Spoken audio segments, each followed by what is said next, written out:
Odds tell me most of you have seen this trailer, and the odds also say that less of you have seen this trailer. And we all know that Marvel isn't what it used to be, and I'm not here to poke fingers at the decrepit state of the MCU, but at the resurgence of DC itself. And it's seen clear as day between these two trailers posted 4 hours apart, but drastically different outcomes. Remember like 5 years ago, being a Marvel fan, it was awesome. We would look at DC with such dismay. Your movies suck. We have the Avengers. Avengers, very cool. Justice League, stinky. How about you suck my Marvel cock? But now I think people are changing sides or writing Marvel off altogether, which in their respect, they have every right to. In recent years, they've been very unreliable with just releasing watchable content, and their universe has so many loose storylines, I don't even have a describing word for it. I feel like I'm just never going to say. There's a new Marvel out that's supposed to be nuts. We should go see that. And now we've seen enough of the Superman movie to build excitement. Like, it's a brand new world, a DC universe starting from scratch, which now has potential to be a great franchise. That's something you don't have to be shamed for going to see. So when I watched the 3-minute trailer that James Gunn gave us, I was excited for a superhero movie again, because I miss it. I miss seeing a character that you really love being adapted and getting their own story. Like the Raimi trilogy is so good because there's no Iron Man just to swoop in when it gets too difficult for Peter. It's the plot that Spider-Man will use. This world that he built himself will be the way he saves the day. Every movie these days has to have something edgy and do something different. And be, oh, me? I'm not your regular superhero, because in my movie, the villain actually becomes the hero.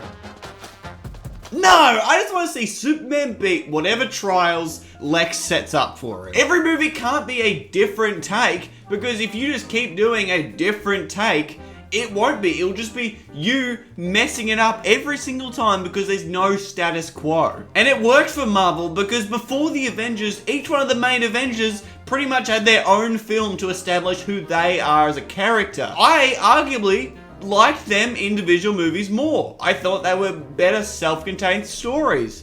And sure, it's not the spectacle of Endgame, but I don't have this thought in the back of my head. Why doesn't Chris Hemsworth just whip out his massive hammer and just get them all? And yeah, there's other heroes in the new Superman movie, but I don't think they're gonna help him. I think he's gonna help them, because that's what he does. He brings people up. He's the symbol of hope, god damn it. And this world that Gunn is making, much like the Guardians films, feel very comic booky. I think before the first Guardians film, Marvel was just like, hey, Gunn, if you want to do that goofy shit, then do it up there in space where we can hide it. But DC was like, no, do it right here in the middle of everything where everyone can see it. And even as an audience, we've seen so much cinematic universe stuff that we're gonna know what works and what doesn't work. So whoever's making it, they better bring their A game, because we're going to be pointing fingers. And the beginning of the Marvel Universe was very grounded. It was just Earth. And what happened if superheroes started popping up? Like one here, one there, a couple behind you. Which was pretty cool for audiences because we've never seen an MCU-like structure before.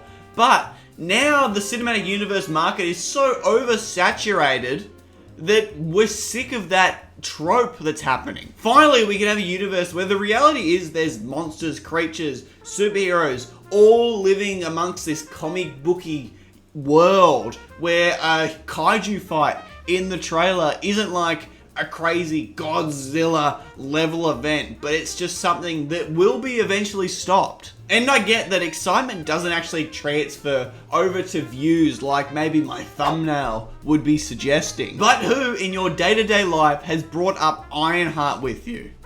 Now think about who brought up the Superman. Right? And yeah, it's a TV show, and I am comparing it to a movie. I also want to make it clear that I don't necessarily think it's going to be bad. That's not what I'm saying at all. I actually think out of the younger heroes kind of thing, it might be one of the better ones. Except that guy. That guy he can fucking get it. I don't like the looks of him. But I think we're at a point where we can compare the Disney TV show projects to movies, because at least the project size is very comparable. The budget for Ironheart's 200 million. You can make a few movies for that money. And we'll even look at the last couple of movies that Marvel's put out. The Thunderbolts, Captain America Brave New World vs. Superman. The stats don't lie. We have a cultural shift upon us, ladies and gentlemen, and I predict, Kales the Guy predicts, in the next 5 years that DC will become the new superhero meta. Locking it in. So what do you think? What's your favorite thing about the new Superman trailer, or least favorite thing? I'm happy to hear it, and if you're there, hit the subscribe button because it's free and it helps me out with rent. Thank you very much. Have a lovely day. Watch another video. See you later. Bye bye bye bye bye.